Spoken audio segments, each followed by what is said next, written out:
Hello বন্ধুরা, technical PV সরকার চ্যানেলে আপনাদের সকলকে স্বাগত জানাই। আমি প্রতিনিয়ত আমার চ্যানেলে পিএম কিষানের নতুন আপডেটগুলো নিয়ে তেমনি আজ আমি আপনাদের জন্য এক বিরাট নতুন আপডেট নিয়ে এসেছি।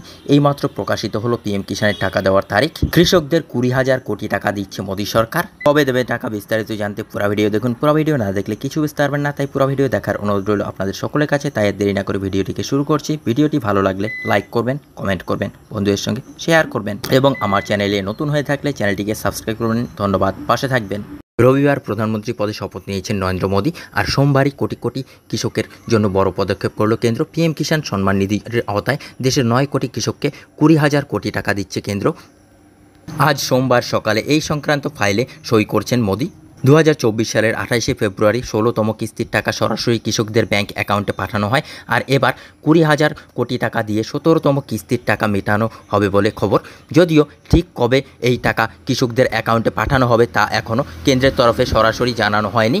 ফাইলে স্বাক্ষর করার পর প্রধানমন্ত্রী মোদী বলেন, আমাদের সরকার কৃষকদের কল্যাণ সম্পূর্ণভাবে প্রতিশ্রুতিবদ্ধ। তাই দায়িত্ব নেওয়ার পরেই কৃষকদের কল্যাণ সম্পর্কিত প্রথম ফাইলে স্বাক্ষর করলাম। আমরা ভবিষ্যতে কৃষক এবং কৃষি খাতের জন্য আরও বেশি কাজ করে যেতে চাই। পিএম কিষানের পরবর্তী কিস্তির টাকা কবে আসবে? মিডিয়া রিপোর্ট অনুযায়ী জুনের মাঝামাঝি বা শেষের দিকে দেশের কোটি কোটি কৃষকের সুখবর পেতে পারেন। এর অর্থ হলো তাদের যাবতীয় অপেক্ষার অবসান হতে চলেছে শীঘ্রই। তবে পিএম কিষানের পরবর্তী কিস্তি ঠিক কোন তারিখে আসবে সরকারের তরফে তা এখনও আনুষ্ঠানিকভাবে ঘোষণা করা হয়নি। তবে এই বিষয়ে জাতীয় প্রস্তুতি শুরু করে দিয়েছে কেন্দ্রীয় সরকার। কৃষকদের বার্ষিক 6,000 টাকার আর্থিক সুবিধা। দেশের কৃষকদের আর্থিক সহায়তার জন্য কেন্দ্রীয় সরকার কিষাণ সম্মান নিধি যোজনা চালাচ্ছে। প্রধানমন্ত্রী কিষাণ সম্মান নিধি যোজনা 24শে ফেব্রুয়ারি 2019-এ শুরু হয়েছিল। এই প্রকল্পের অধীনে কেন্দ্রীয় সরকার দেশের যোগ্য কৃষকদের 6,000 টাকা দেয়। এই টাকা অবশ্যই একেবারে দেওয়া হয় না, 3টি ধাপে 2,000 টাকা করে দেওয়া হয়। পিএম কিষানের পরবর্তী কিস্তি পেতে ইকেওয়াইসি বাধ্যতামূলক। আপনি যদি পিএম কিষাণ যোজনার একজন সুবিধাভোগী হন এবং পরবর্তী কিস্তি পেতে চান তাহলে আপনাকে অবশ্যই ইকেওয়াইসি করা বাধ্যতামূলক।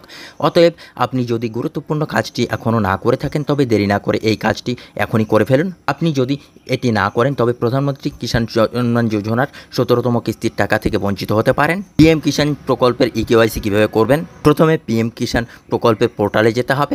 pmkishan.gov.in এই ওয়েবসাইটটি আমি ডেসক্রিপশন বক্সে দিয়ে দেবো, চাইলে আপনারা সেখান থেকেও করতে পারেন। পোর্টাল খোলার পর ডান দিকে ফার্মার্স অপশনটি বেনিফিশিয়ারি তালিকায় ক্লিক করতে হবে। সেখানে যাবতীয় তথ্য আপনাকে প্রদান করতে হবে, কিছু নথি চাওয়া হবে, সেগুলি আপলোড করতে হবে। অবশেষে আধারের সঙ্গে লিঙ্ক করা মোবাইল নম্বরে ওটিপি আসবে, সেটি দেওয়ার পরে সাবমিট বাটনে ক্লিক করতে হবে। তাহলে আপনার কেওয়াইসি হয়ে যাবে। বন্ধুরা, এই ছিল আজকের আপডেট।